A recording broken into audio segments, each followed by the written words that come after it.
Iceland is a stable democracy with a high standard of living, and until recently, extremely low unemployment and government debt. We had the complete infrastructure of a modern society.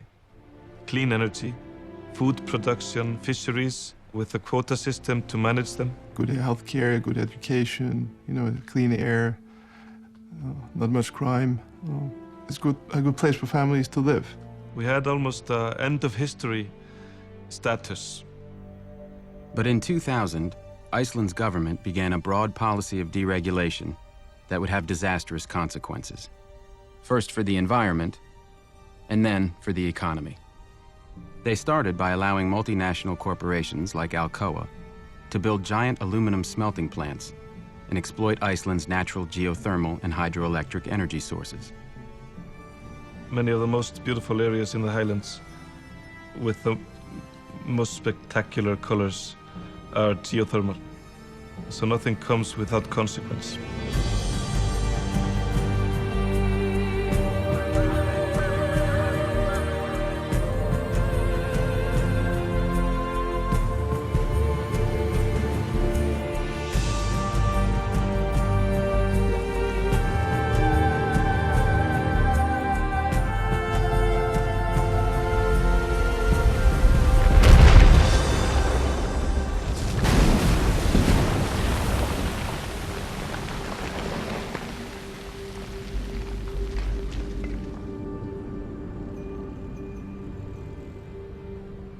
At the same time, the government privatized Iceland's 3 largest banks.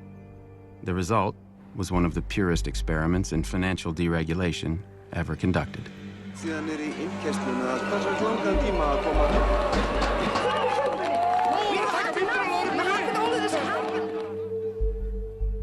Finance took over and more or less wrecked the place. In a 5-year period, these 3 tiny banks, which had never operated outside of Iceland, borrowed $120 billion, 10 times the size of Iceland's economy. The bankers showered money on themselves, each other, and their friends. There was a massive bubble. Stock prices went up by a factor of 9.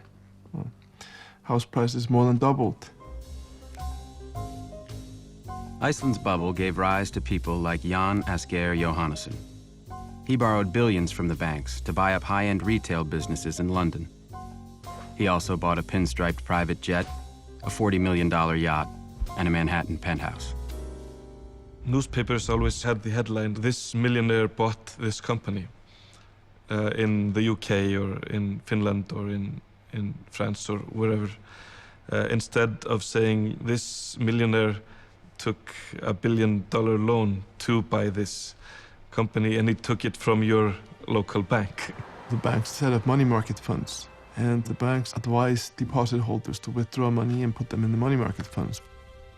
The Ponzi scheme needed everything it could. American accounting firms like KPMG audited the Icelandic banks and investment firms and found nothing wrong. And American credit rating agencies said Iceland was wonderful. In February 2007, the rating agency decided to upgrade the banks to the highest possible rate, AAA. It went so far as the government here traveling with the bankers as a PR show. When Iceland's banks collapsed at the end of 2008, unemployment tripled in 6 months. There is nobody unaffected in Iceland.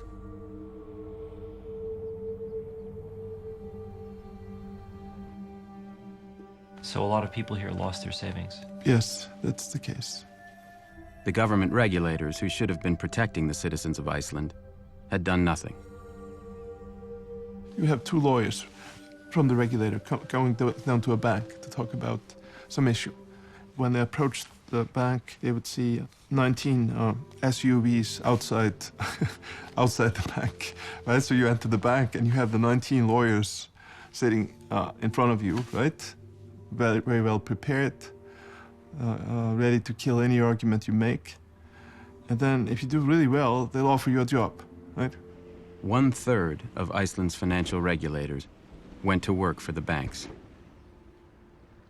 But this is a universal problem, huh? In New York, you have the same problem, right? I'm on my way, I'm making it.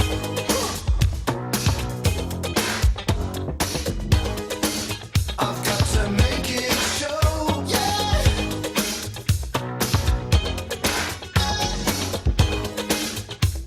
So much larger than life. I'm gonna watch it growing. What do you think of Wall Street incomes these days? Excessive. I've been told it's extremely difficult for the IMF to criticize the United States. I won't say that.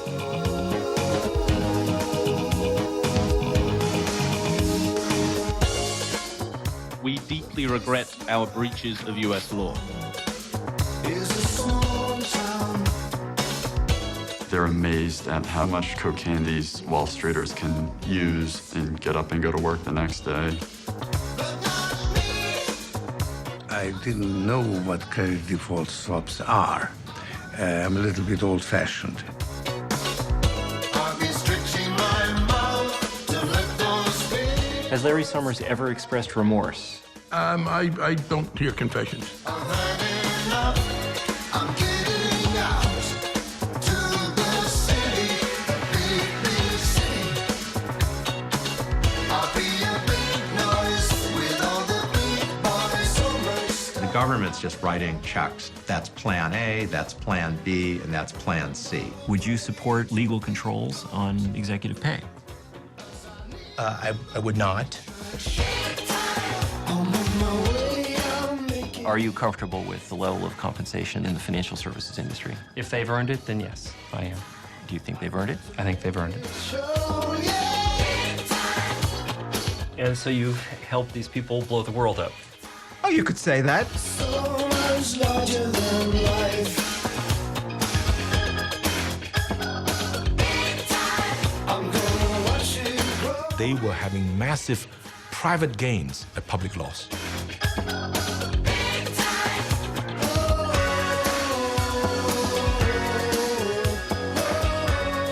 When you start thinking that you can create something out of nothing, it's very difficult to resist. My parties have all the big names, and I greet them with the widest smile. Tell them how my life is one big adventure, and always around. I'm concerned that a lot of people want to go back to the old way, the way they were operating prior to the crisis. I had it made like a mountain range, with a snow white pillow for my big fat head. I was getting a lot of anonymous emails from bankers saying, you can't quote me, but I'm really concerned.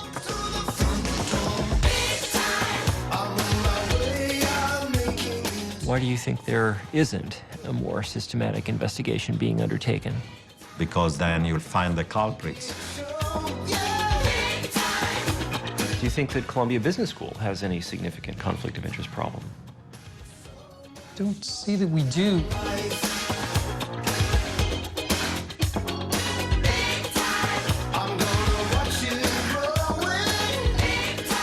The regulators didn't do their job. They had the power to do every case that I made when I was state attorney general. They just didn't want to.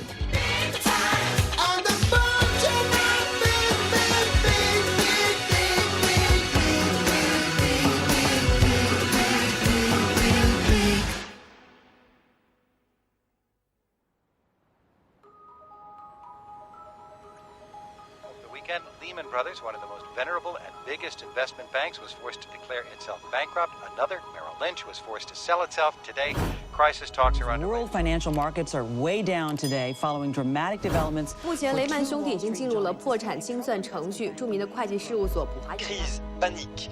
La presse française annonce clairement la couleur. In September 2008, the bankruptcy of the U.S. investment bank Lehman Brothers and the collapse of the world's largest insurance company, AIG, triggered a global financial crisis. Gripped markets overnight with Asian stocks Stocks fell off a cliff, the largest single point drop in history. Share prices continued to tumble in the aftermath of the Lehman collapse. The result was a global recession, which cost the world tens of trillions of dollars, rendered 30 million people unemployed, and doubled the national debt of the United States. If you look at the cost of it, destruction of equity wealth, of housing wealth, the destruction of income, of jobs, 15 million people globally could end up below the poverty line again. This is just a hugely expensive crisis. This crisis was not an accident. It was caused by an out-of-control industry. Since the 1980s, the rise of the U.S. financial sector has led to a series of increasingly severe financial crises. Each crisis has caused more damage, while the industry has made more and more money.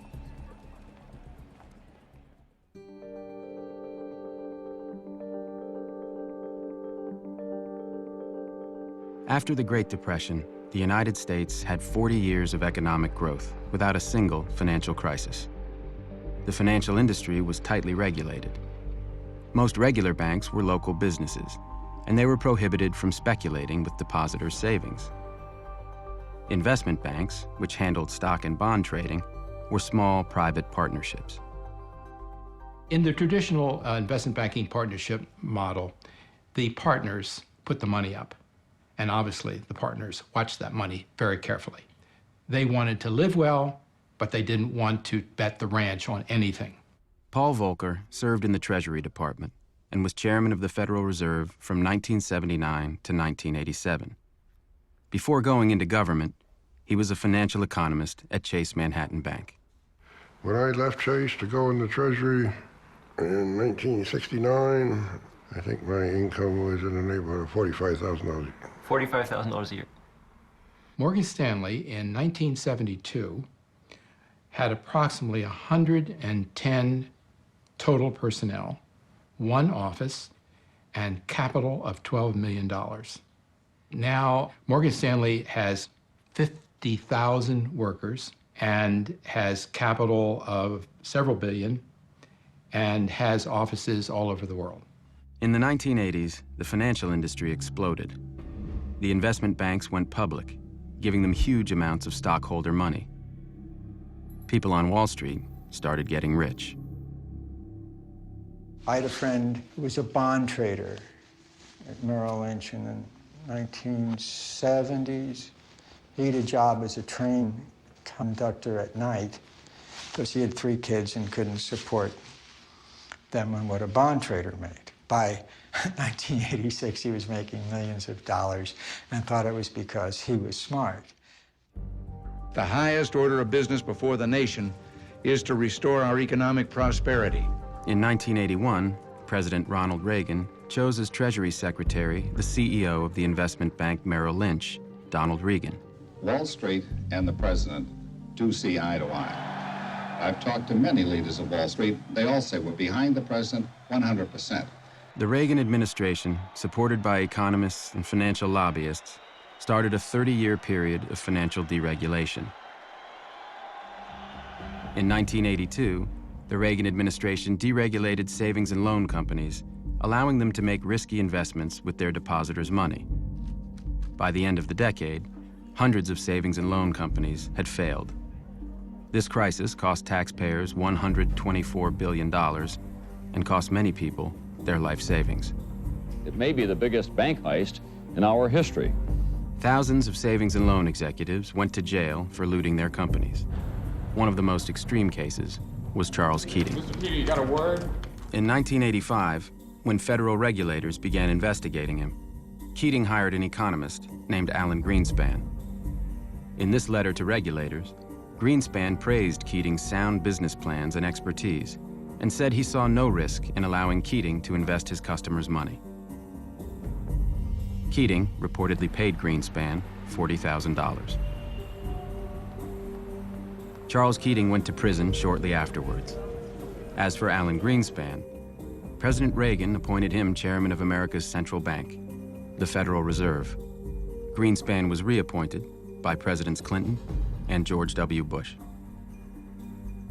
During the Clinton administration, deregulation continued under Greenspan, and Treasury Secretaries Robert Rubin, the former CEO of the investment bank Goldman Sachs, and Larry Summers, a Harvard economics professor.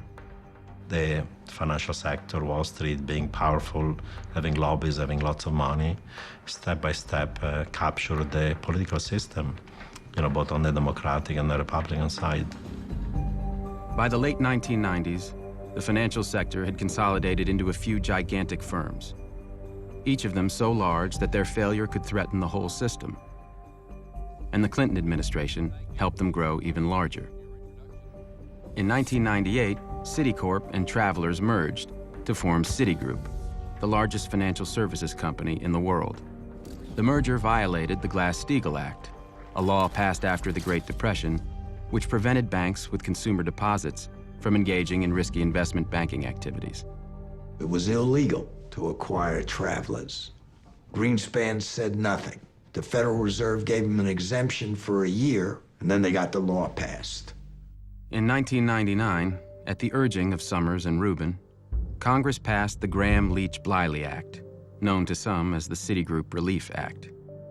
It overturned Glass-Steagall and cleared the way for future mergers.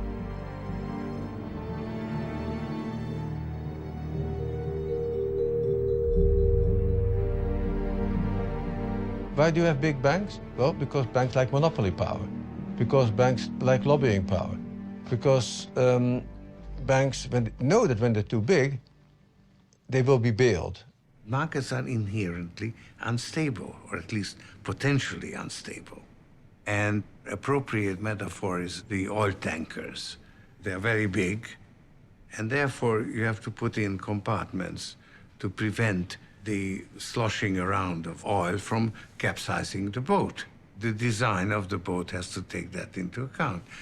And after the Depression, the regulations actually introduced these very watertight compartments.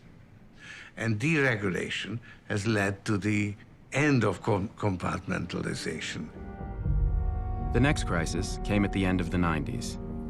The investment banks fueled a massive bubble in internet stocks, which was followed by a crash in 2001 that caused $5 trillion in investment losses. The Securities and Exchange Commission, the federal agency which had been created during the Depression to regulate investment banking, had done nothing.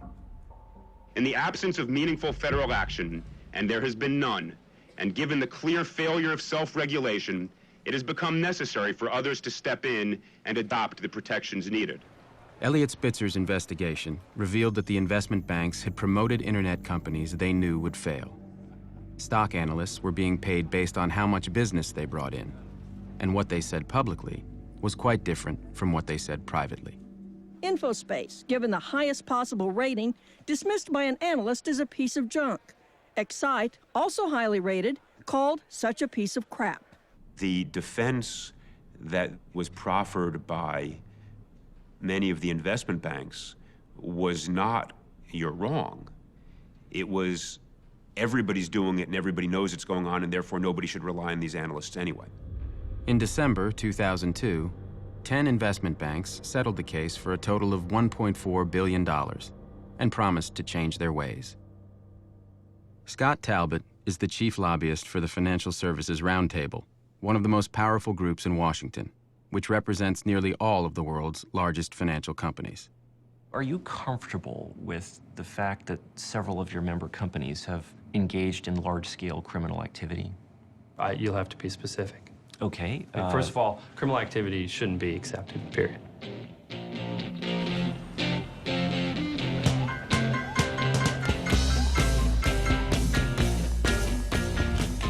Since deregulation began, the world's biggest financial firms have been caught laundering money, defrauding customers, and cooking their books again and again and again.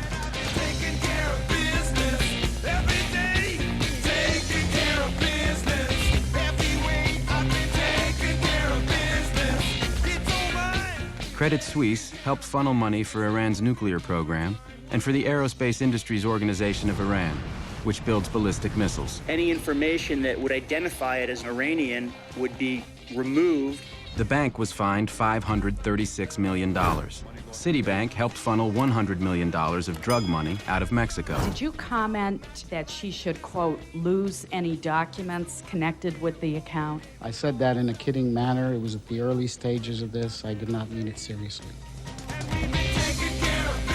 Between 1998 and 2003, Fannie Mae overstated its earnings by more than $10 billion.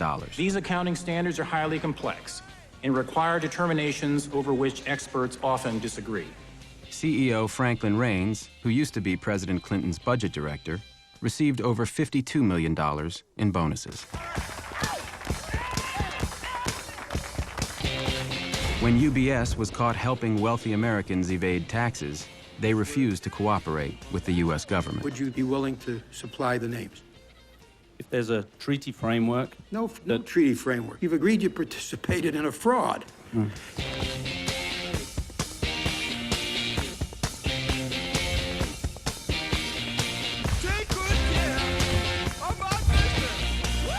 But while the companies face unprecedented fines, the investment firms do not have to admit any wrongdoing.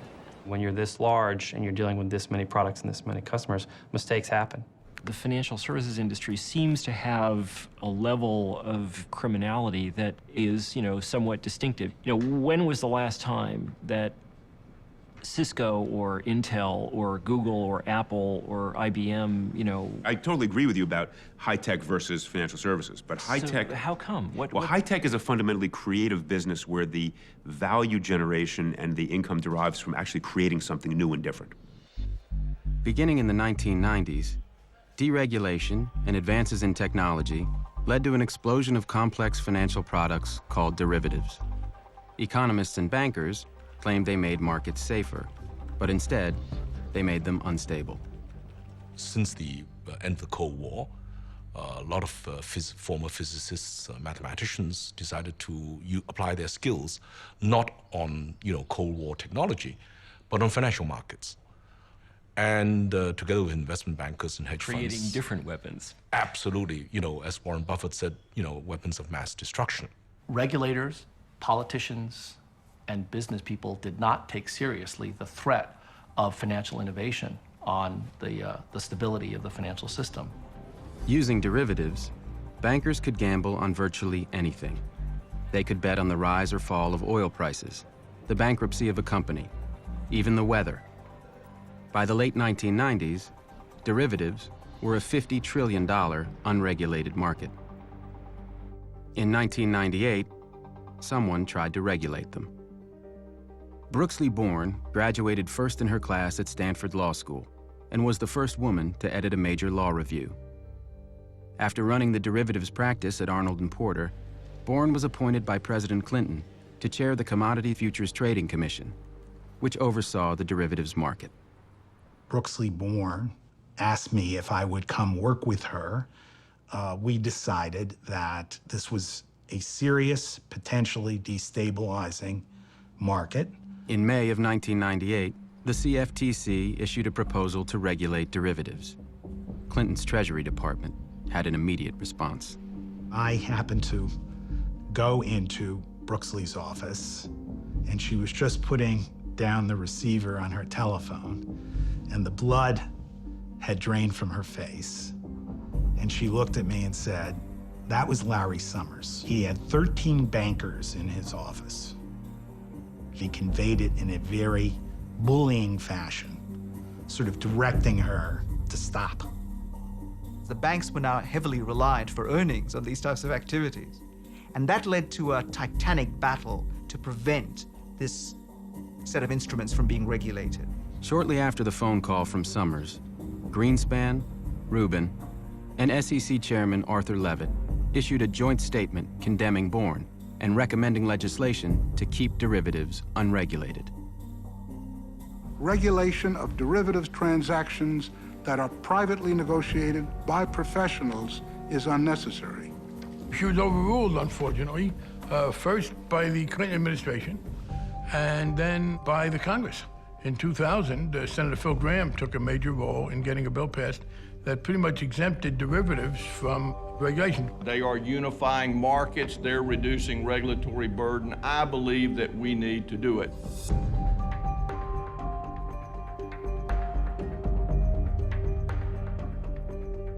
It is our very great hope that it will be possible to move this year on legislation that in a suitable way goes to create legal certainty for OTC derivatives.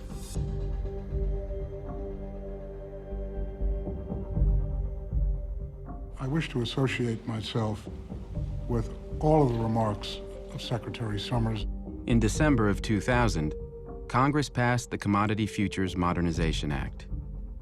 Written with the help of financial industry lobbyists, it banned the regulation of derivatives. Once that was done, it was off to the races. And the use of derivatives and financial innovation exploded dramatically after 2000. So help me God. So help me God. By the time George W. Bush took office in 2001, the U.S. financial sector was vastly more profitable, concentrated, and powerful than ever before. Dominating this industry were 5 investment banks, 2 financial conglomerates, 3 securities insurance companies, and 3 rating agencies. And linking them all together was the securitization food chain, a new system which connected trillions of dollars in mortgages and other loans with investors all over the world. 30 years ago, if you went to get a loan for a home, the person lending you the money expected you to pay him or her back. You got a loan from a lender who wanted you to pay him back. We've since developed securitization, whereby the people who make the loan are no longer at risk if there's a failure to repay. In the old system, when a homeowner paid their mortgage every month, the money went to their local lender. And since mortgages took decades to repay, lenders were careful. In the new system, lenders sold the mortgages to investment banks. The investment banks combined thousands of mortgages and other loans, including car loans, student loans, and credit card debt, to create complex derivatives called collateralized debt obligations, or CDOs. The investment banks then sold the CDOs to investors. Now, when homeowners paid their mortgages, the money went to investors all over the world. The investment banks paid rating agencies to evaluate the CDOs, and many of them were given a AAA rating, which is the highest possible investment grade. This made CDOs popular with retirement funds, which could only purchase highly rated securities. This system was a ticking time bomb. Lenders didn't care anymore about whether a borrower could repay, so they started making riskier loans. The investment banks didn't care either. The more CDOs they sold, the higher their profits. And the rating agencies, which were paid by the investment banks, had no liability if their ratings of CDOs proved wrong. You weren't going to be on the hook, and there weren't regulatory constraints. So it was a green light to just pump out more and more and more loans. Between 2000 and 2003, the number of mortgage loans made each year nearly quadrupled. Everybody in this securitization food chain from the very beginning until the end, they didn't care about the quality of the mortgage. They were caring about maximizing the volume and getting a fee out of it. In the early 2000s, there was a huge increase in the riskiest loans, called subprime. But when thousands of subprime loans were combined to create CDOs, many of them still received AAA ratings. Now, it would have been possible to create derivative products that don't have these risks, that carry the equivalent of deductibles, where there are limits on the risks that can be taken on and so forth. They didn't do that, did they? They didn't do that, and in retrospect, they should have done. So did these guys know that they were doing something dangerous? I think they did.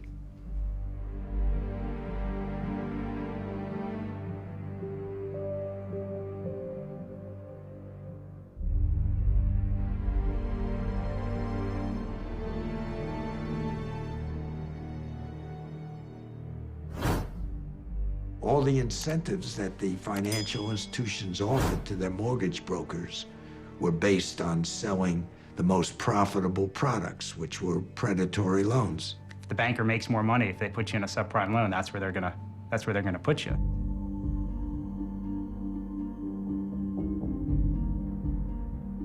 Suddenly, hundreds of billions of dollars a year were flowing through the securitization chain. Since anyone could get a mortgage, home purchases and housing prices skyrocketed.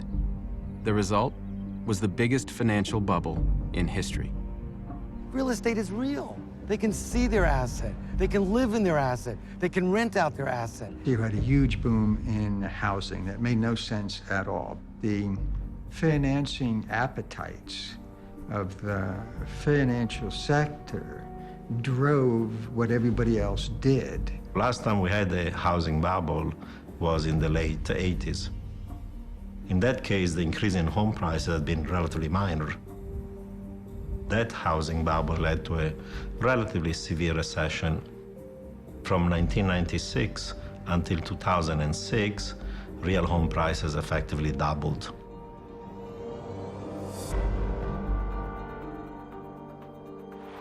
At $500 a ticket, they've come to hear how to buy their very own piece of the American dream. Goldman Sachs, Bear Stearns, Lehman Brothers, Merrill Lynch were all in on this. The subprime lending alone increased from $30 billion a year in funding to over $600 billion a year in 10 years. They knew what was happening. Countrywide Financial, the largest subprime lender, issued $97 billion worth of loans. It made over $11 billion in profits as a result. On Wall Street, annual cash bonuses spiked. Traders and CEOs became enormously wealthy during the bubble. Lehman Brothers was a top underwriter of subprime lending, and their CEO, Richard Fuld, took home $485 million. On Wall Street, this housing and credit bubble was leading to hundreds of billions of dollars of profits. By 2006, about 40% of all profits of S&P 500 firms was coming from financial institutions. It wasn't real profits, it wasn't real income, it was just money that was being created by the system and booked as income 2-3 years down the road. There's a default, it's all wiped out. I think it was, in fact, in retrospect, a great big national, and not just national, global Ponzi scheme.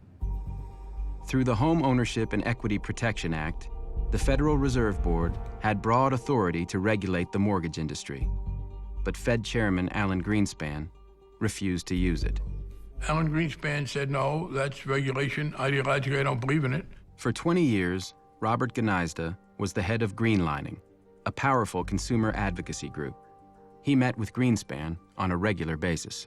We gave him an example of Countrywide and 150 different complex adjustable rate mortgages. He said, if you had a doctorate in math, you wouldn't be able to understand them enough to know which was good for you and which wasn't.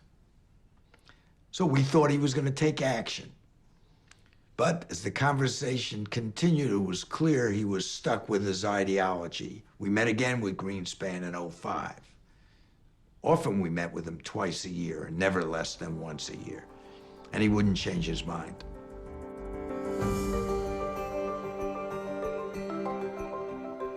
In this amazing world of instant global communications, the free and efficient movement of capital is helping to create the greatest prosperity in human history.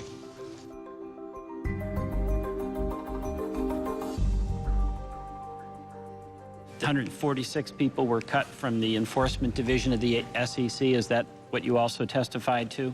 Yes. Yeah, I think there has been a systematic gutting, or whatever you want to call it, of the agency and its capability through cutting back a staff. The SEC Office of Risk Management was reduced to a staff, did you say, of one? Yeah, when that gentleman would go home at night, he could turn the lights out. During the bubble, the investment banks were borrowing heavily to buy more loans and create more CDOs. The ratio between borrowed money and the bank's own money was called leverage. The more the banks borrowed, the higher their leverage. In 2004, Henry Paulson, the CEO of Goldman Sachs, helped lobby the Securities and Exchange Commission to relax limits on leverage, allowing the banks to sharply increase their borrowing.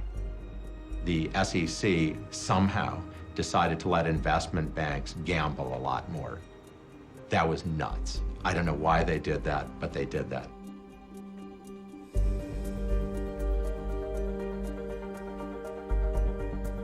We've said these are the big guys, and clearly that's true. But that means if anything goes wrong, it's going to be an awfully big mess. At these levels, you obviously are dealing with the most highly sophisticated financial institutions. These are the firms that do most of the derivative activity in the United States. We talked to some of them as to what their comfort level was. The firms actually thought that the number was appropriate. The commissioners vote to adopt the rule amendments and new rules as recommended by the staff. Yes, Judge. Yes. We do indeed. Unanimous, and we are adjourned. The degree of leverage in the financial system became absolutely frightening. Investment banks leveraging up to the level of, 33 to 1, which means that a tiny 3% decrease in the value of their asset base would leave them insolvent. There was another ticking time bomb in the financial system. AIG, the world's largest insurance company, was selling huge quantities of derivatives called credit default swaps. For investors who owned CDOs, credit default swaps worked like an insurance policy. An investor who purchased a credit default swap paid AIG a quarterly premium. If the CDO went bad, AIG promised to pay the investor for their losses. But unlike regular insurance, speculators could also buy credit default swaps from AIG in order to bet against CDOs they didn't own. In insurance, you can only insure something you own. Let's say you and I own property. I own a house. I can only insure that house once. The derivatives universe essentially enables anybody to actually insure that house. So you could insure that, somebody else could do that, so 50 people might insure my house. So what happens is, if my house burns down, now the number of losses in the system becomes proportionately larger. Since credit default swaps were unregulated, AIG didn't have to put aside any money to cover potential losses. Instead, AIG paid its employees huge cash bonuses as soon as contracts were signed. But if the CDOs later went bad, AIG would be on the hook. People are essentially being rewarded for taking massive risks in good times that generate short-term revenues and profits and therefore bonuses, but that's going to lead to the firm to be bankrupt over time. That's a totally distorted system of compensation.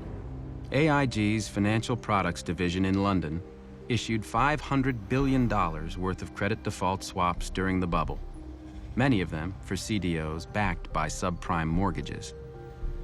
The 400 employees at AIG FP made $3.5 billion between 2000 and 2007. Joseph Cassano, the head of AIG FP, personally made $315 million. It's hard for us, without being flippant, to even see a scenario within any kind of realm of reason that would see us losing $1 in any of those transactions. In 2007, AIG's auditors raised warnings. One of them, Joseph St. Denis, resigned in protest after Cassano repeatedly blocked him from investigating AIG FP's accounting. Let me tell you one person that didn't get a bonus while everybody else was getting bonuses. That was St. Denis, Mr. St. Denis, who tried to alert the two of you to the fact that you were running into big problems. He quit in frustration, and he didn't get a bonus. In 2005, Raghuram Rajan, then the chief economist of the International Monetary Fund, delivered a paper at the annual Jackson Hole Symposium, the most elite banking conference in the world. Who was in the audience? It was, I guess, the central bankers of the world, ranging from Mr. Greenspan himself, Ben Bernanke, Larry Summers was there, Tim Geithner was there. The title of the paper was essentially, "Is Financial Development Making the World Riskier?" And the conclusion was, it is. Rajan's paper focused on incentive structures that generated huge cash bonuses based on short-term profits, but which imposed no penalties for later losses. Rajan argued that these incentives encouraged bankers to take risks that might eventually destroy their own firms, or even the entire financial system. It's very easy to generate performance by taking on more risk. And so what you need to do is compensate for risk-adjusted performance. And that's where all the bodies are buried. Rajan hit the nail on the head. What he particularly said was, you guys have claimed you found a way to make more profits with less risk. I say you found a way to make more profits with more risk, and there's a big difference. Summers was vocal. He basically thought that I was criticizing the change in the financial world and was worried about, regulation which would reverse this whole change. So essentially he accused me of being a Luddite. He wanted to make sure that we didn't bring in a whole new set of regulations to constrain the financial sector at that point. You're going to make an extra $2 million a year or $10 million a year for putting your financial institution at risk. Someone else pays the bill. You don't pay the bill. Would you make that bet? Most people who worked on Wall Street said, sure, I'd make that bet.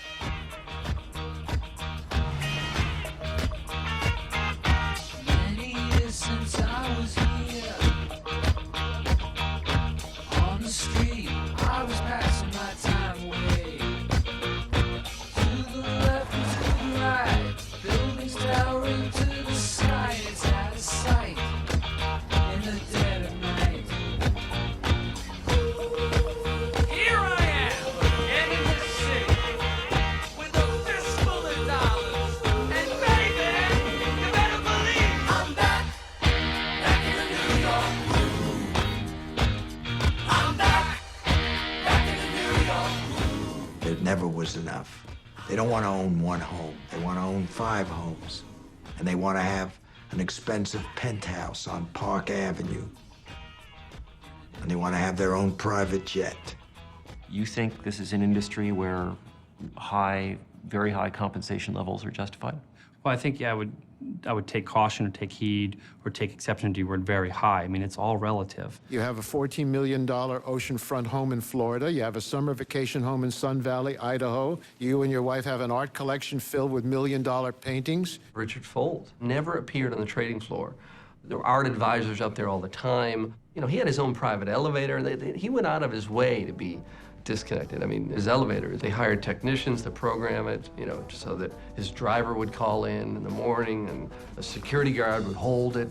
There's only like a 2 or 3 second window where he actually has to see people. And he hops into this elevator and goes straight to 31. Lehman owned a bunch of corporate jets. Do you know about this? Yes. How many were there? Well, there were 6, including the 767s. We also had a helicopter. I see. Isn't that kind of a lot of planes to have for? We're dealing with type A personalities, and type A personalities know everything in the world. Banking became a pissing contest. Mine's bigger than yours, that kind of stuff. It was all men that ran it, incidentally. $50 billion deals were not large enough, so we do $100 billion deals. These people are risk takers, they're impulsive.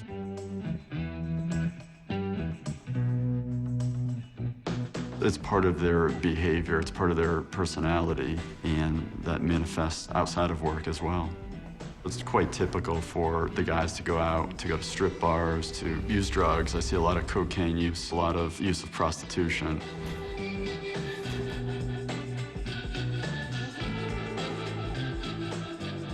Recently, neuroscientists have done experiments where they've taken individuals and put them into an MRI machine, and they have them play a game where the prize is money.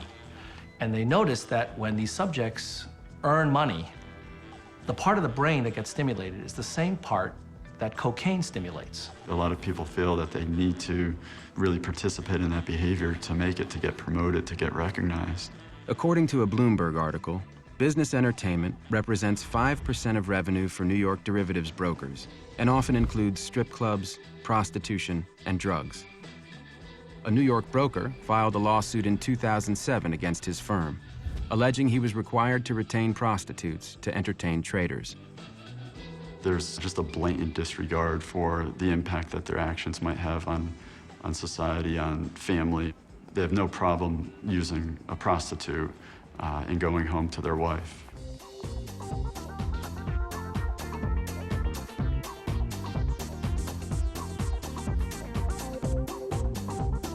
How many customers? About 10,000 at that point in time.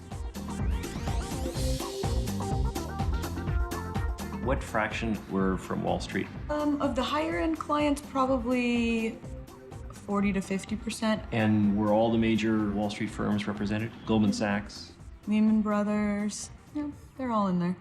Morgan Stanley was a little less of that. I think Goldman was pretty big with that. A lot of clients would call me and say, can you get me a Lamborghini for the night for the girl? These guys were spending corporate money. I had many black cards from, the various financial firms. What's happening is services are being charged to computer repair. Trading research, consulting for market compliance. I just usually gave them a piece of letterhead and said, make your own invoice. So this pattern of behavior, you think, extends to the senior management of the firm? Absolutely does. Yeah, I know for a fact that it does. It extends to the very top. A friend of mine who's involved in a company that has a big financial presence said, well, it's about time you learned about subprime mortgages. So he set up a session with his trading desk and me. And the techie who did all this gets very excited, runs to his computer, pulls up in about 3 seconds this Goldman Sachs issue of securities. It was a complete disaster. Borrowers had borrowed on average 99.3% of the price of the house, which means they have no money in the house. If anything goes wrong, they're going to walk away from the mortgage. This is not a loan you'd really make, right? You've got to be crazy. But somehow you took 8,000 of these loans, and by the time the guys were done at Goldman Sachs and the rating agencies, 2/3 of the loans were rated AAA, which meant they were rated as safe as government securities. It's utterly mad. Goldman Sachs sold at least $3.1 billion worth of these toxic CDOs in the first half of 2006. The CEO of Goldman Sachs at this time was Henry Paulson, the highest paid CEO on Wall Street. Good morning, welcome to the White House. I'm pleased to announce that I will nominate Henry Paulson to be the Secretary of the Treasury. He's a lifetime of business experience. He has an intimate knowledge of financial markets. He's earned a reputation for candor and integrity. You might think it would be hard for Paulson to adjust to a meager government salary. But taking the job as Treasury Secretary was the best financial decision of his life. Paulson had to sell his $485 million of Goldman stock when he went to work for the government. But because of a law passed by the first President Bush, he didn't have to pay any taxes on it. It saved him $50 million.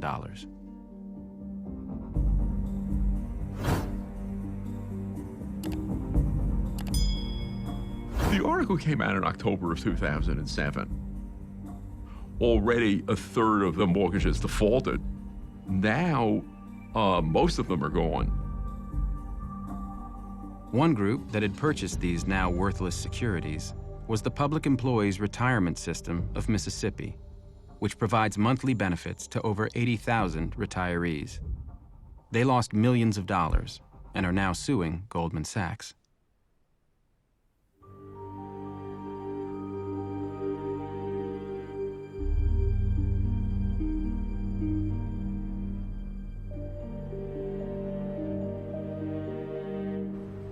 By late 2006, Goldman had taken things a step further.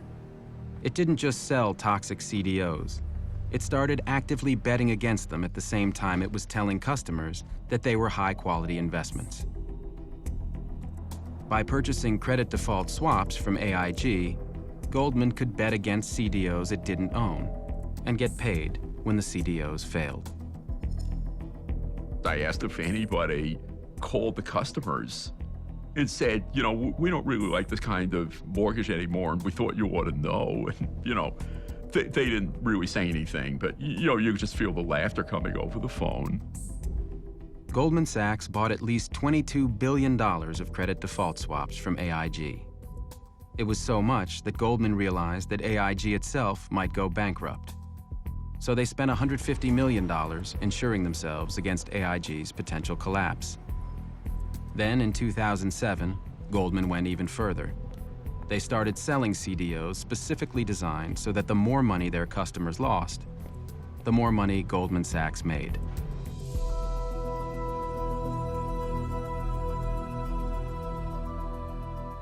$600 million of Timberwolf securities is what you sold.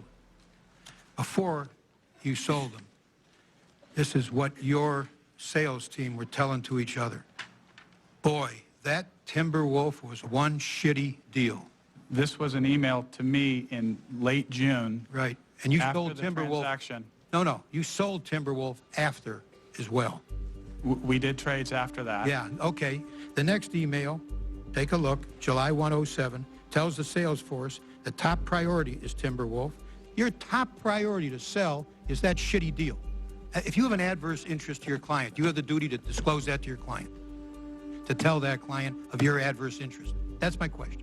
Sure, Mr. Chairman, I'm just trying to understand. No, what I think the you understand it. I don't think you want to answer. Do you believe that you have a duty to act in the best interests of your clients? Again, Senator, I will repeat, we have a duty to serve our clients by showing prices on transactions that they ask us to show prices for. What do you think about selling securities which your own people think are crap? Does that bother you? I think they would, again, as a hypothetical. No, this is real. Well, then I don't. We heard it today. Well, we heard it today. This is a shitty deal. This is crap. I heard nothing today that makes me think anything went wrong. Is there not a conflict when you sell something to somebody and then are determined to bet against that same security and you don't disclose that to the person you're selling it? You see a problem? In the context of market making, that is not a conflict. When you heard that your employees in these emails said, God, what a shitty deal. God, what a piece of crap. Do you feel anything? I think that's very unfortunate to have on email. Are you embarrassed? And very unfortunate. I don't. On email, it's please don't take that How the wrong about way. feeling that way? I think it's very unfortunate for anyone to have said that in any form. Is it your understanding that your competitors were engaged in similar activities? Yes, and to a greater extent than us in most cases. Hedge fund manager John Paulson made $12 billion betting against the mortgage market. When Paulson ran out of mortgage securities to bet against, he worked with Goldman Sachs and Deutsche Bank to create more of them. Morgan Stanley was also selling mortgage securities that it was betting against, and it's now being sued by the Government Employees Retirement Fund of the Virgin Islands for fraud. The lawsuit alleges that Morgan Stanley knew that the CDOs were junk. Although they were rated AAA, Morgan Stanley was betting they would fail. A year later, Morgan Stanley had made hundreds of millions of dollars, while the investors had lost almost all of their money.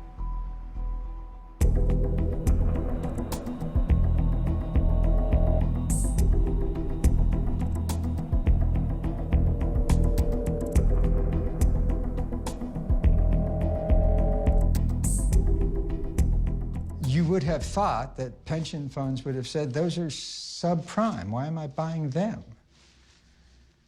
And they had these guys at Moody's and Standard & Poor's who said that's a AAA. None of these securities got issued without the imprimatur, the good housekeeping seal of approval of the rating agencies. The three rating agencies, Moody's, S&P, and Fitch, made billions of dollars giving high ratings to risky securities. Moody's, the largest rating agency, quadrupled its profits between 2000 and 2007. Moody's and S&P get compensated based on putting out ratings reports, and the more structured securities they gave a AAA rating to, the higher their earnings were going to be for the quarter. Imagine if you went to the New York Times and you say, look, if you write a positive story, I'll pay you $500,000. But if you don't, I'll give you nothing. The rating agencies could have stopped the party and said, we're sorry, we're going to tighten our standards. This is, and immediately cut off a lot of the flow of funding to risky borrowers. AAA-rated instruments mushroomed from just a handful to thousands and thousands. Hundreds of billions of dollars were being rated, and per year. Per year, oh yeah. I've now testified before both houses of Congress on the credit rating agency issue, and both times they trot out very prominent First Amendment lawyers and argue that when we say something is rated AAA, that is merely our opinion. You shouldn't rely on it. S&P's ratings express our opinion. Our ratings are our opinions. They're opinions. Opinions, and they are just opinions. I think we are emphasizing the fact that our ratings are our opinions.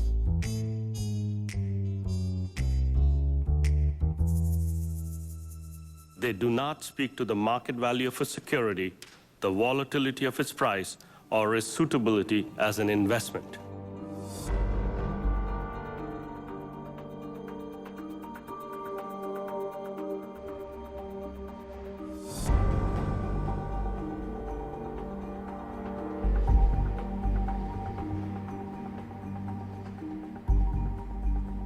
We have so many economists coming on our air and saying, oh, this is a bubble and it's going to burst and this is going to be a real issue for the economy. Some say it could even cause a recession at some point. What is the worst case scenario if, in fact, we were to see prices come down substantially across the country? Well, I guess I don't buy your premise. It's a pretty unlikely possibility. We've never had a decline in house prices on a nationwide basis. Ben Bernanke became chairman of the Federal Reserve Board in February 2006, the top year for subprime lending. But despite numerous warnings, Bernanke and the Federal Reserve Board did nothing.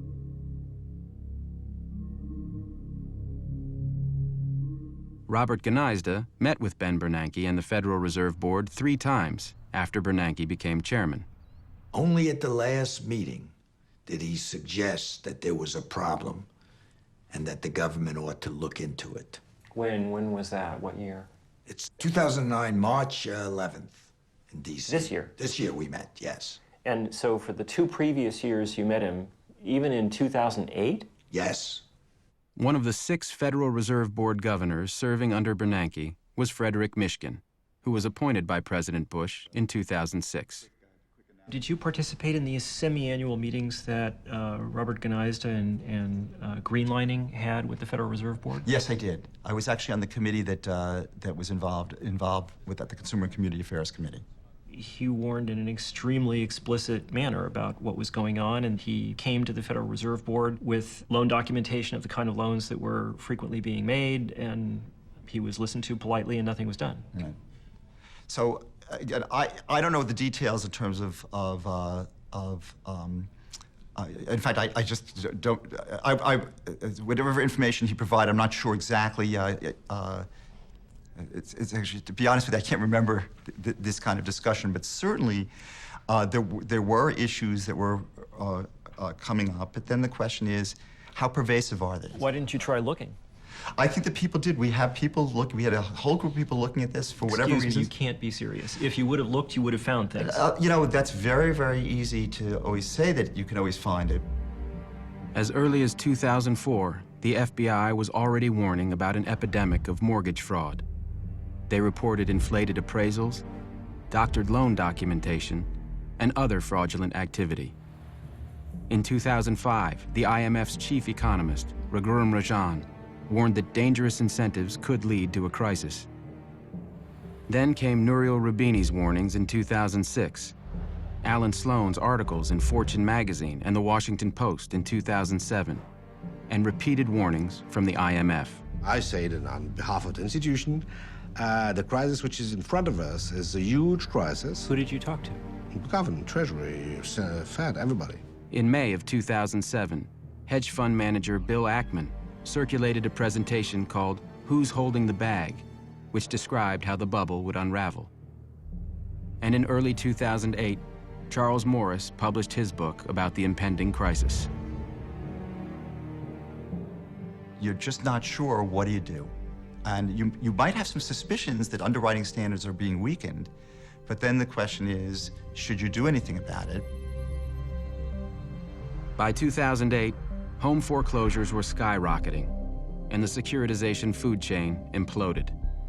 Lenders could no longer sell their loans to the investment banks, and as the loans went bad, dozens of lenders failed. Chuck Prince of Citibank famously said that we have to dance until the music stops. Actually, the music had stopped already when he said that. The market for CDOs collapsed, leaving the investment banks holding hundreds of billions of dollars in loans, CDOs, and real estate they couldn't sell. When the crisis started, both the Bush administration and the Federal Reserve were totally behind the curve. They did not understand the extent of it. At what point do you remember thinking for the first time, this is dangerous, this is bad? I remember very well I think it was a G7 meeting of February 2008, and I remember discussing the issue with Hank Paulson, and I clearly remember telling Hank, we are watching this tsunami coming, and you just proposing that we ask which swimming costume we're going to put on. What was his response? What was his feeling? Things are pretty much under control. Yes, we are looking at this situation carefully, and yeah, it's under control. We're going to keep growing, okay? And obviously, I'll say it: if you're growing, you're not in recession, right? I mean, we all know that.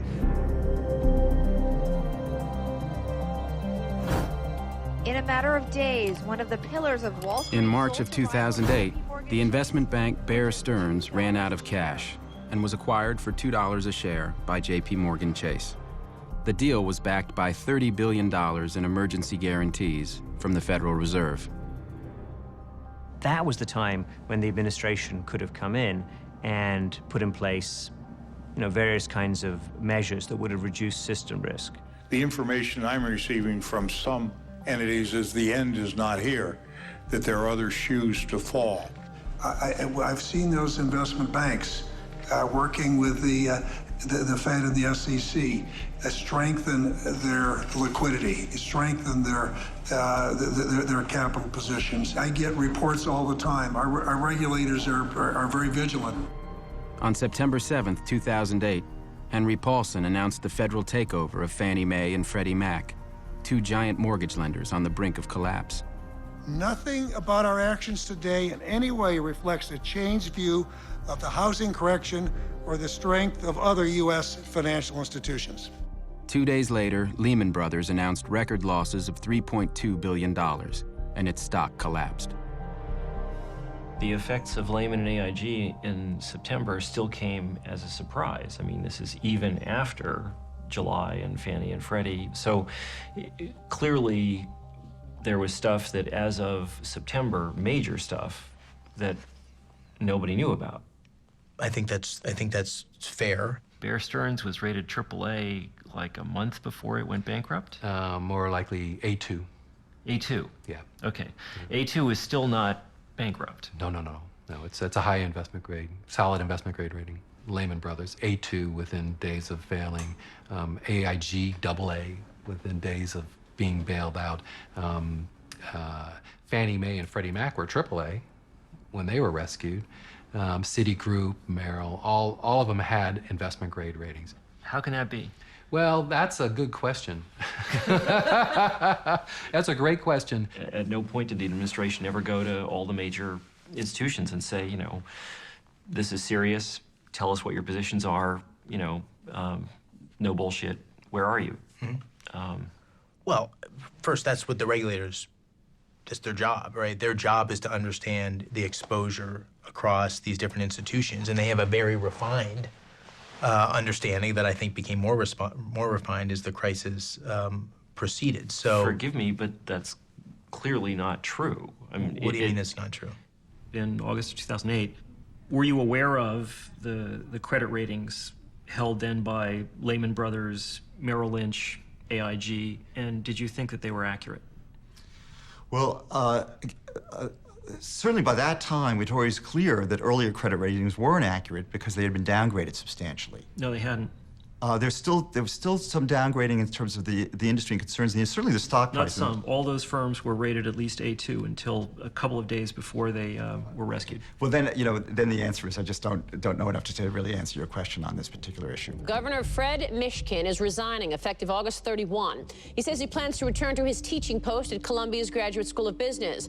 Why did you leave the Federal Reserve in August of 2008? I mean, in the middle of the worst financial crisis. So I had to revise a textbook.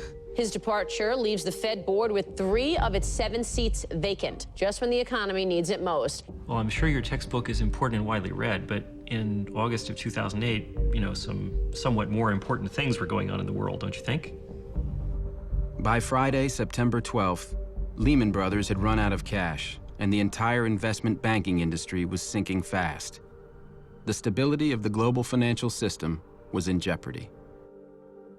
That weekend, Henry Paulson and Timothy Geithner, president of the New York Federal Reserve, called an emergency meeting with the CEOs of the major banks in an effort to rescue Lehman. But Lehman wasn't alone. Merrill Lynch, another major investment bank, was also on the brink of failure. And that Sunday, it was acquired by Bank of America. The only bank interested in buying Lehman was the British firm Barclays. But British regulators demanded a financial guarantee from the US government. Paulson refused.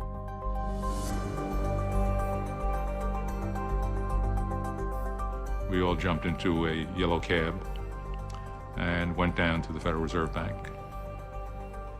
They wanted the bankruptcy case commenced before midnight of September 14.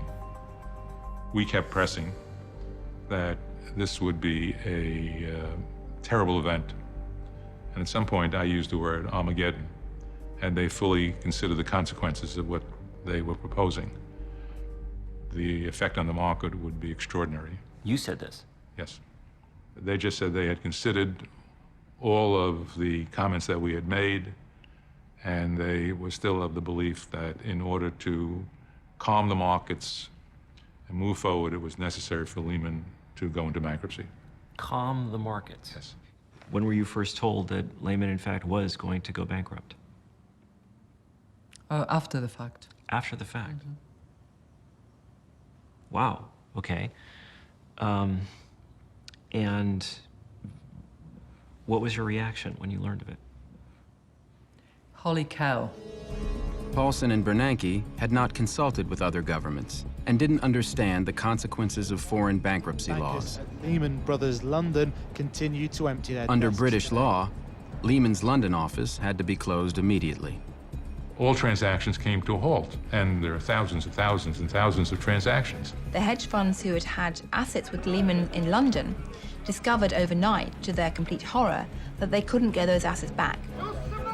One of the points of the hub failed, and that had huge knock-on effects around the system. The oldest money market fund in the nation wrote off roughly $750 million in bad debt issued by the now bankrupt Lehman Brothers. Lehman's failure also caused a collapse in the commercial paper market, which many companies depend on to pay for operating expenses such as payroll. That means maybe they have to lay off employees. They can't buy parts. It stops business in its tracks. Suddenly, people stood and said, listen, what can we believe in? There's nothing we can trust anymore. That same week, AIG owed $13 billion to holders of credit default swaps, and it didn't have the money. AIG was another hub. If AIG had stopped, all planes may have to be, stop flying. On September 17th, AIG is taken over by the government. And one day later, Paulson and Bernanke asked Congress for $700 billion to bail out the banks. We're coming together. They warned that the alternative would be a catastrophic financial collapse. It was scary, the entire system froze up. Every part of the financial system, every part of the credit system, nobody could borrow money. There was like a cardiac arrest of the global financial system. I'm playing the hand that was dealt me, A lot of what I'm dealing with, I'm dealing with the consequences of things that were done often many years ago. Secretary Paulson spoke throughout the fall and all the potential root causes of this, and there are plenty. He called them.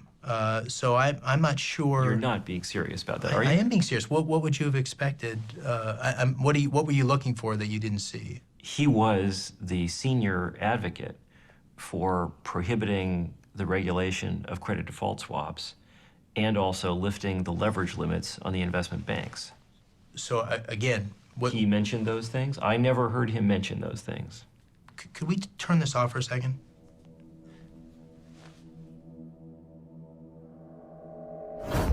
When AIG was bailed out, the owners of its credit default swaps, the most prominent of which was Goldman Sachs, were paid $61 billion the next day.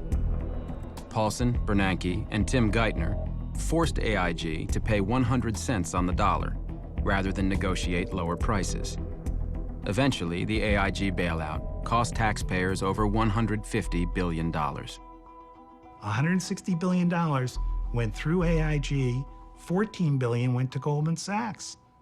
At the same time, Paulson and Geithner forced AIG to surrender its right to sue Goldman and the other banks for fraud. Isn't there a problem when the person in charge of dealing with this crisis is the former CEO of Goldman Sachs, someone who had a major role in causing it? Well, I think it's fair to say that the financial markets today are incredibly complicated. Supply urgently needed money. On October 4th, 2008, President Bush signs a $700 billion bailout bill. But world stock markets continue to fall amid fears that a global recession is now underway.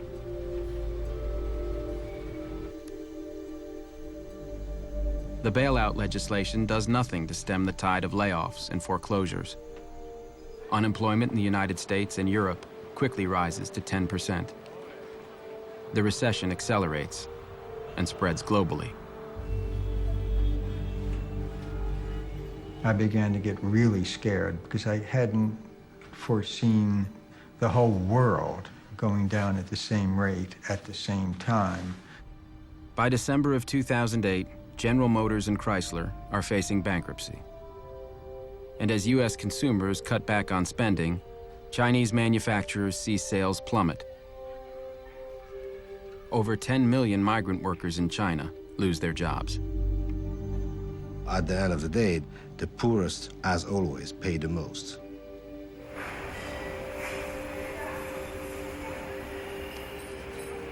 Here you can earn a lot of money, like 70, 80 US dollar per month. As a farmer in the countryside, you cannot earn so much money. The workers, they just wire the salary to their hometown to give them family.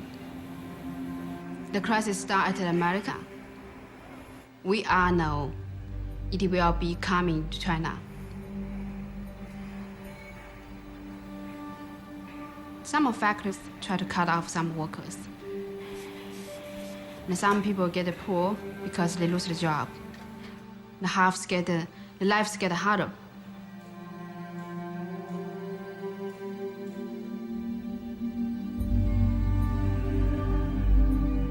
We were growing at about 20%. It was a super year. And then we suddenly went to -9 this quarter. Exports collapsed, and we're talking like 30%. So we just took a hit, fell off a cliff, boom. Even as the crisis unfolded, we didn't know how wide it was going to spread or how severe it was going to be. And we were still hoping that there would be some way for us to have a shelter and be less battered by the storm. But it's not possible. It's a very globalized world. The economies are all linked together.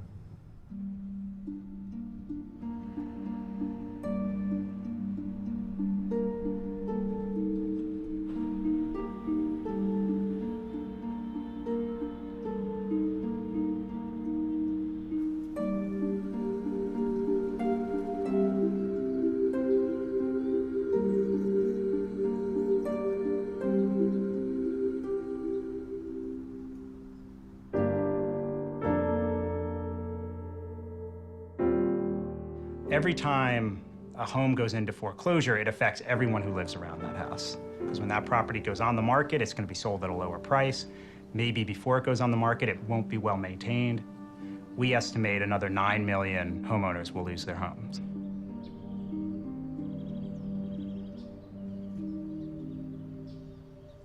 Salimos un fin de semana a ver, a mirar qué casas estaban de venta. Miramos una, el pago iba a ser de $3,200.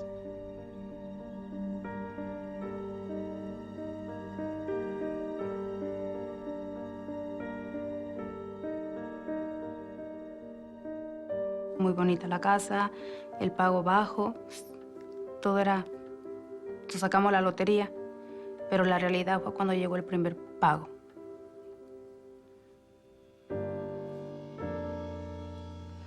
Y yo en lo personal me sentía muy mal con mi esposo,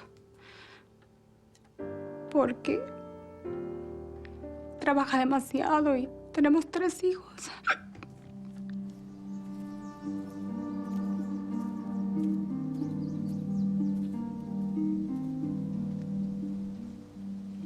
The vast majority I've seen lately, unfortunately, are people who've just been hurt by the economy. They were living, you know, day to day, paycheck to paycheck, and unfortunately that ran out. And unemployment isn't going to pay a house mortgage. It's not going to pay a car bill. I was a log truck driver, and they shut down all the logging systems up there, shut down the sawmills and everything. So I moved down here on a construction job, and the construction job got shut down too. So things are so tough. There's a lot of people out there, and pretty soon you're going to be seeing more camps like this around because there's just no jobs right now.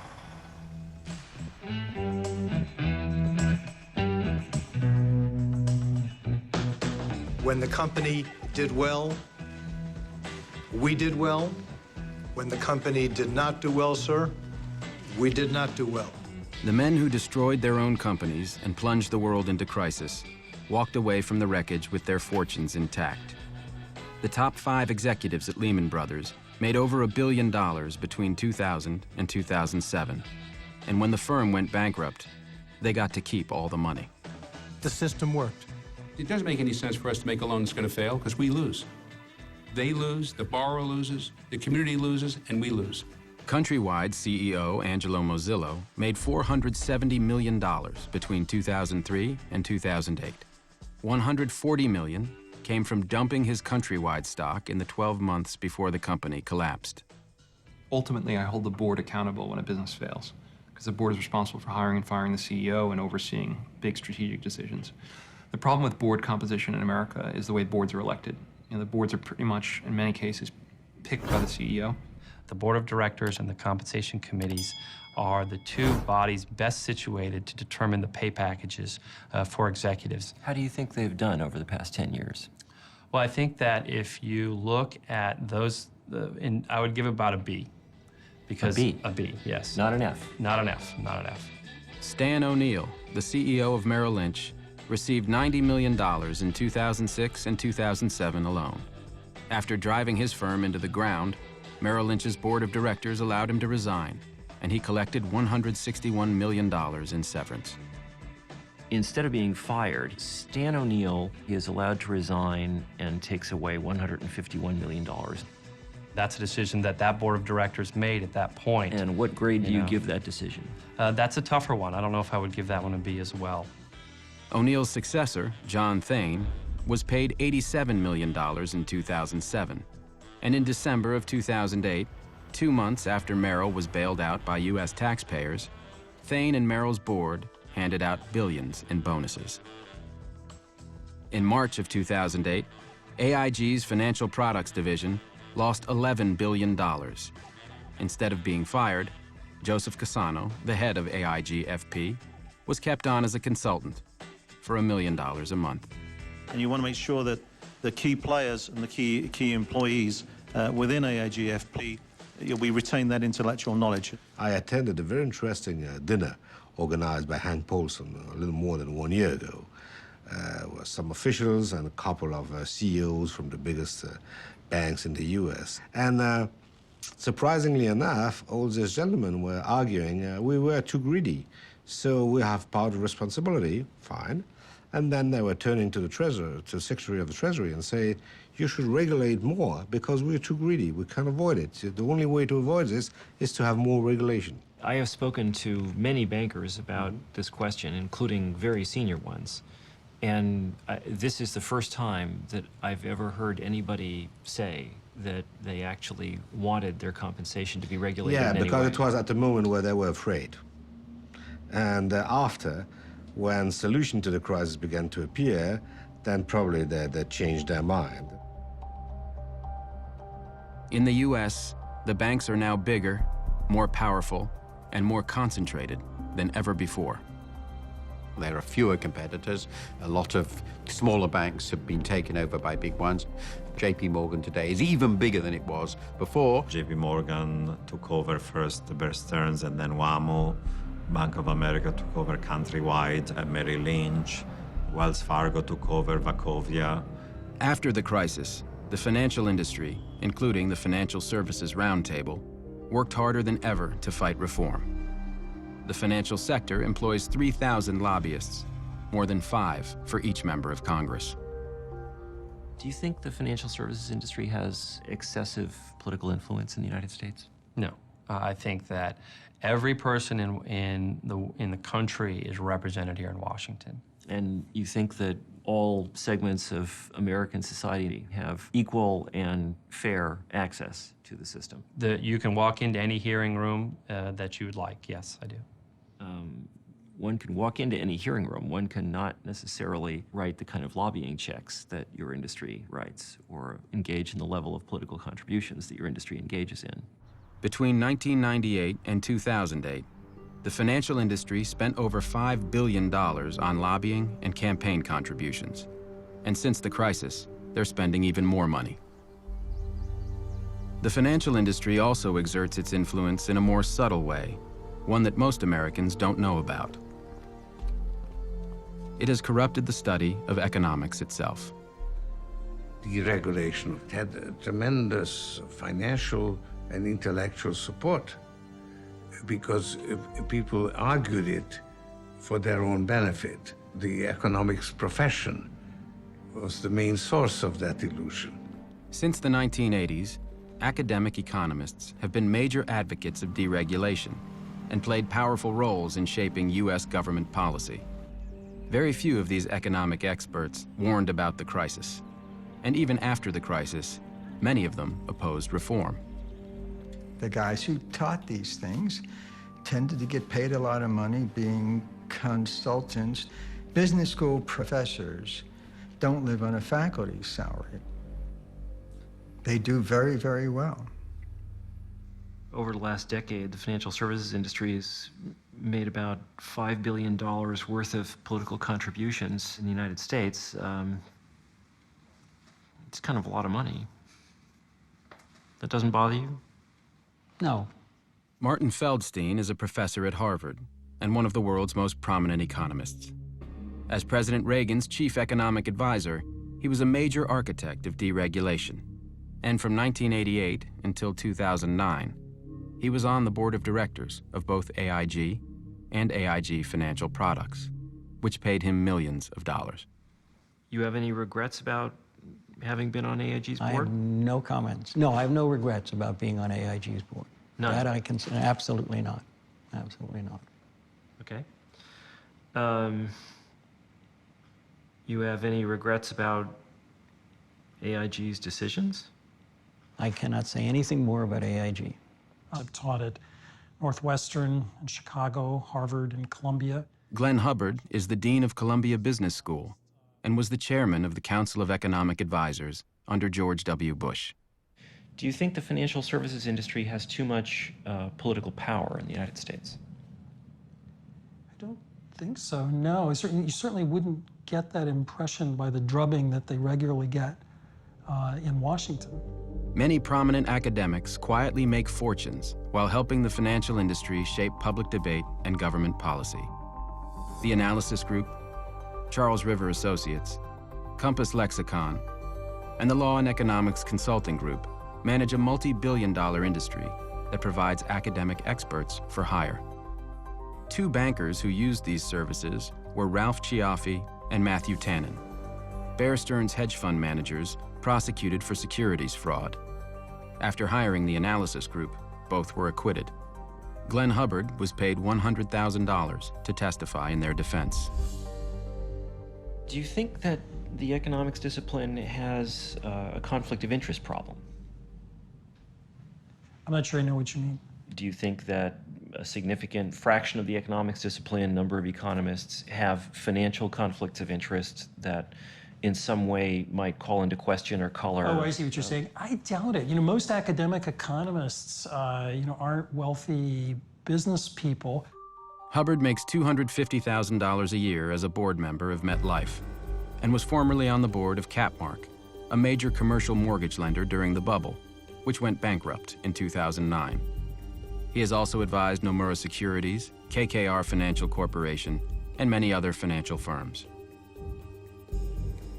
Laura Tyson, who declined to be interviewed for this film, is a professor at the University of California, Berkeley. She was the chair of the Council of Economic Advisors and then director of the National Economic Council in the Clinton administration.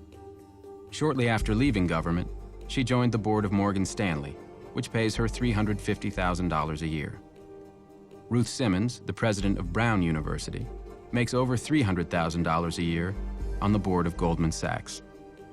Larry Summers, who as Treasury Secretary played a critical role in the deregulation of derivatives, became president of Harvard in 2001. While at Harvard, he made millions consulting to hedge funds and millions more in speaking fees, much of it from investment banks.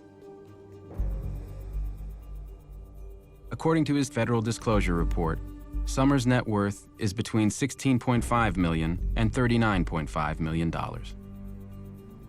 Frederick Mishkin, who returned to Columbia Business School after leaving the Federal Reserve, reported on his federal disclosure report that his net worth was between $6 million and $17 million. In 2006, you co-authored a study of Iceland's financial system. Right. Iceland is also an advanced country with excellent institutions, low corruption, rule of law. The economy has already adjusted to financial liberalization, while prudential regulation supervision is generally quite strong. Yeah, and that was the mistake. That turns out that that the prudential regulation and supervision was not strong in Iceland, and particularly so what during led this you period, to think that it was? I think that you're going with the information you had, and generally the view was that Iceland had very good institutions. It was a very advanced country. Who told you that? What kind of research did you do? You talk to people. You have faith in the central bank, which actually did fall down on the job. Clearly, Why do you have faith in a central bank? Well, that faith because you go with the information you have. How much were you paid to write it? I was paid. I think the number was. It's public information.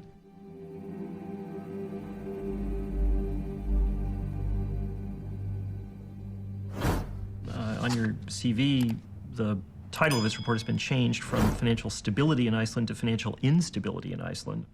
Oh, well, I don't know. Whatever it is the thing. If it's a typo, there's a typo. I think what should be publicly available is whenever anybody does research on a topic that they disclose if they have any financial conflict with that research. But if I recall, there is no policy to that effect. I can't imagine anybody not doing that.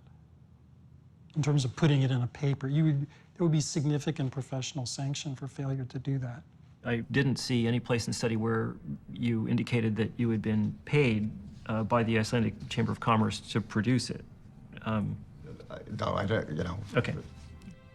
Richard Portis, the most famous economist in Britain and a professor at London Business School, was also commissioned by the Icelandic Chamber of Commerce in 2007 to write a report which praised the Icelandic financial sector. The banks themselves are highly liquid. They've actually made money on the fall of the Icelandic krona. These are strong banks. Their funding, their market funding is assured for the coming year. These are well-run banks. Richard, thank you so much. Like Mishkin, Portis's report didn't disclose his payment from the Icelandic Chamber of Commerce. Does Harvard require disclosures of financial conflict of interest in publications? Not to my knowledge. Do you require people to report the compensation they've received from outside activities? No. Don't you think that's a problem? I don't see why. Martin Feldstein being on the board of AIG, Laura Tyson going on the board of Morgan Stanley, Larry Summers making $10 million a year consulting to financial services firms. Irrelevant. Yeah, basically irrelevant. You've written a very large number of articles about a very wide array of subjects. You never saw fit to investigate the risks of unregulated credit default swaps? I never did. Same question with regard to executive compensation, the regulation of corporate governance, the effect of political contributions. I don't know that I would have anything to add to those discussions. I'm looking at your resume now. It looks to me as if the majority of your outside activities are consulting and directorship arrangements with the financial services industry.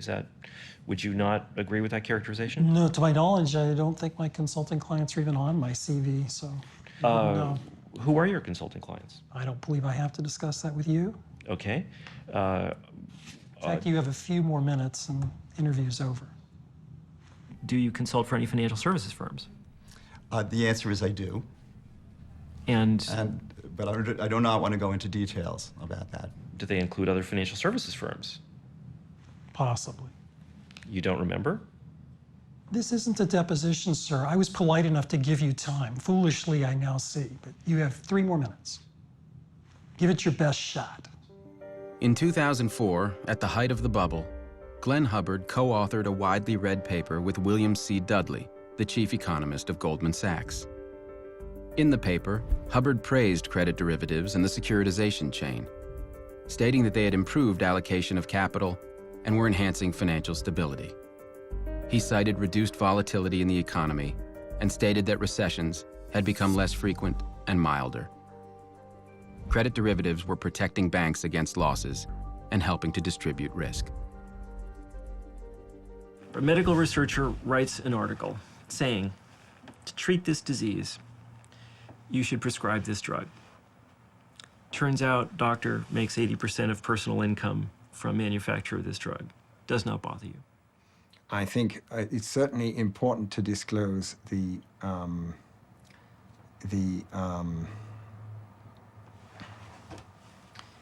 well, I think that's also a little different from cases that we're talking about here because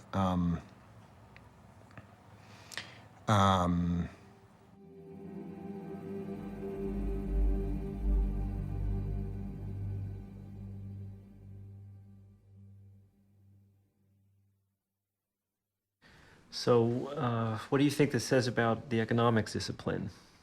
Well, I mean, it has no relevance to anything, really.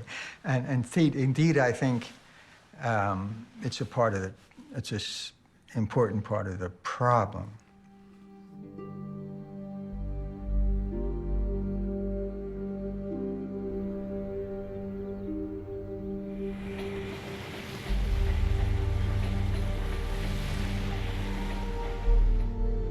The rising power of the U.S. financial sector was part of a wider change in America.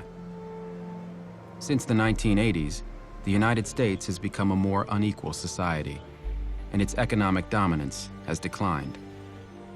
Companies like General Motors, Chrysler, and U.S. Steel, formerly the core of the U.S. economy, were poorly managed and falling behind their foreign competitors.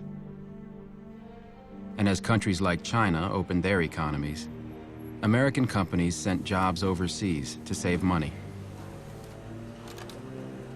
For many, many years, the 660 million people in the developed world were effectively sheltered from all of this additional labor that existed on the planet. Suddenly, the bamboo curtain and the iron curtain are lifted, and you have 2.5 billion additional people. American factory workers were laid off by the tens of thousands. Our manufacturing base was destroyed literally over the course of a few years. As manufacturing declined, other industries rose. The United States leads the world in information technology, where high-paying jobs are easy to find. But those jobs require an education. And for average Americans, college is increasingly out of reach. While top private universities like Harvard have billions of dollars in their endowments, funding for public universities is shrinking, and tuition is rising. tuition for California's public universities rose from $650 in the 1970s to over $10,000 in 2010. Increasingly, the most important determinant of whether Americans go to college is whether they can find the money to pay for it. Meanwhile, American tax policy shifted to favor the wealthy. When I first came to office, I thought taxes were too high, and they were. The most dramatic change was a series of tax cuts designed by Glenn Hubbard, who at the time was serving as President Bush's chief economic advisor. The Bush administration sharply reduced taxes on investment gains, stock dividends, and eliminated the estate tax. We had a comprehensive plan that, when acted, has left nearly $1.1 trillion in the hands of American workers, families, investors, and small business owners. Most of the benefits of these tax cuts went to the wealthiest 1% of Americans. And by the way, it was really the cornerstone in many ways of our economic recovery policy. Inequality of wealth in the United States is now higher than in any other developed country. American families responded to these changes in two ways: by working longer hours and by going into debt. As the middle class falls further and further behind, there is a political urge to respond by making it easier to get credit. You don't have to have a lousy home. The low-income home buyer can have just as nice a house as anybody else. American families borrowed to finance their homes, their cars, their health care, and their children's educations. People in the bottom 90% lost ground between 1980 and 2007. It all went to the top 1%. For the first time in history, average Americans have less education and are less prosperous than their parents. The era of greed and irresponsibility on Wall Street and in Washington has led us to a financial crisis as serious as any that we faced since the Great Depression. When the financial crisis struck just before the 2008 election, Barack Obama pointed to Wall Street greed and regulatory failures as examples of the need for change in America. A lack of oversight in Washington and on Wall Street is exactly what got us into this mess. After taking office, President Obama spoke of the need to reform the financial industry. We want a systemic risk regulator, increased capital requirements. We need a consumer financial protection agency. We need to change Wall Street's culture. But when finally enacted in mid-2010, the administration's financial reforms were weak, and in some critical areas, including the rating agencies, lobbying, and compensation, nothing significant was even proposed. Addressing Obama and, quote, regulatory reform, my response, if it was one word, would be, ha. There's very little reform. How come? It's a Wall Street government. Obama chose Timothy Geithner as Treasury Secretary. Geithner was the president of the New York Federal Reserve during the crisis, and one of the key players in the decision to pay Goldman Sachs 100 cents on the dollar for its bets against mortgages. When Tim Geithner was testifying to be confirmed as Treasury Secretary, he said, "I have never been a regulator." Now that said to me, he did not understand his job as president of the New York Fed. The new president of the New York Fed is William C. Dudley, the former chief economist of Goldman Sachs, whose paper with Glenn Hubbard praised derivatives. Geithner's chief of staff is Mark Patterson, a former lobbyist for Goldman. And one of the senior advisors is Louis Sachs, who oversaw Tricadia, a company heavily involved in betting against the mortgage securities it was selling. To head the Commodity Futures Trading Commission, Obama picked Gary Gensler, a former Goldman Sachs executive who had helped ban the regulation of derivatives. To run the Securities and Exchange Commission, Obama picked Mary Shapiro, the former CEO of FINRA, the investment banking industry's self-regulation body. Obama's chief of staff, Rahm Emanuel, made $320,000 serving on the board of Freddie Mac. Both Martin Feldstein and Laura Tyson are members of Obama's Economic Recovery Advisory Board. And Obama's chief economic advisor is Larry Summers. The most senior economic advisors are the very people who were there who built the structure. None of us knew that Summers and Geithner were going to play major roles as advisors first. I knew this was going to be status quo. The Obama administration resisted regulation of bank compensation, even as foreign leaders took action. I think the financial industry is a service industry. It should serve others before it serves itself.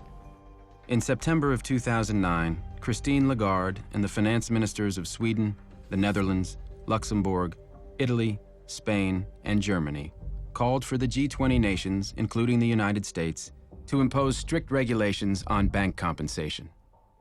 And in July of 2010, the European Parliament enacted those very regulations. The Obama administration had no response. Their view is this is a temporary blip and things will go back to normal. And that is why I am reappointing him to another term as chairman of the Federal Reserve. Thank you so much. In 2009, Barack Obama reappointed Ben Bernanke. Thank you, Mr. President. As of mid-2010, not a single senior financial executive had been criminally prosecuted or even arrested. No special prosecutor had been appointed. Not a single financial firm had been prosecuted criminally for securities fraud or accounting fraud. The Obama administration has made no attempt to recover any of the compensation given to financial executives during the bubble. I certainly would think of criminal action against some of Countrywide's top leaders like Mazzillo. I'd certainly look at Bear Stearns, Goldman Sachs, and Lehman Brothers, and Merrill Lynch. For criminal prosecutions? Yes. Yes. In regard They'd be to... very hard to win.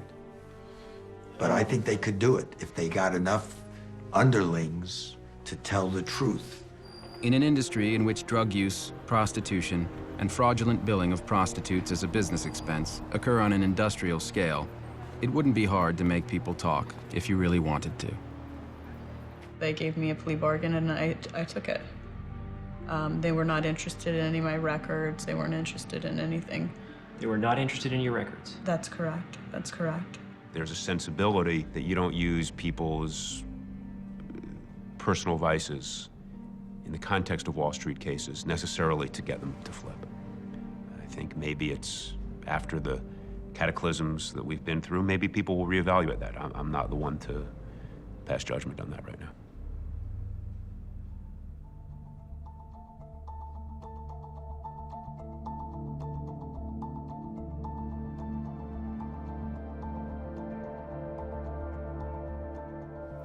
You come to us today telling us we're sorry, we didn't mean it, we won't do it again. Trust us. Well, I have some people in my constituency that actually robbed some of your banks. And they say the same thing. They're sorry, they didn't mean it, they won't do it again. In 2009, as unemployment hit its highest level in 17 years, Morgan Stanley paid its employees over $14 billion, and Goldman Sachs paid out over $16 billion. In 2010, bonuses were even higher.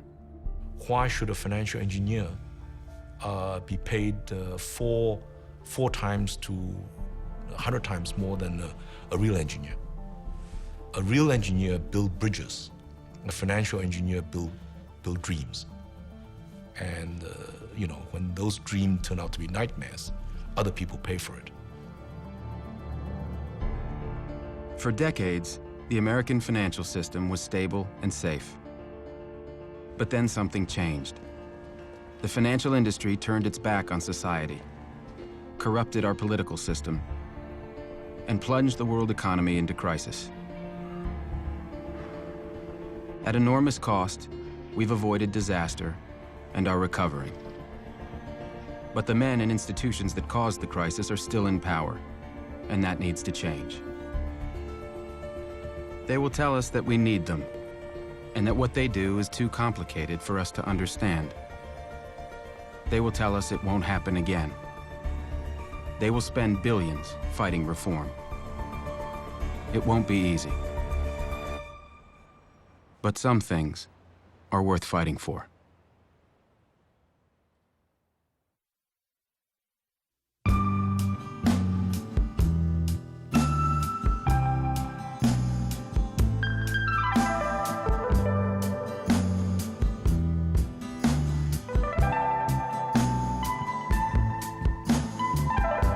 Dead in the water, it's not a paid vacation. The sons and daughters, the city officials attend demonstration. It's hardly sink or swim when all is well if the ticket sells.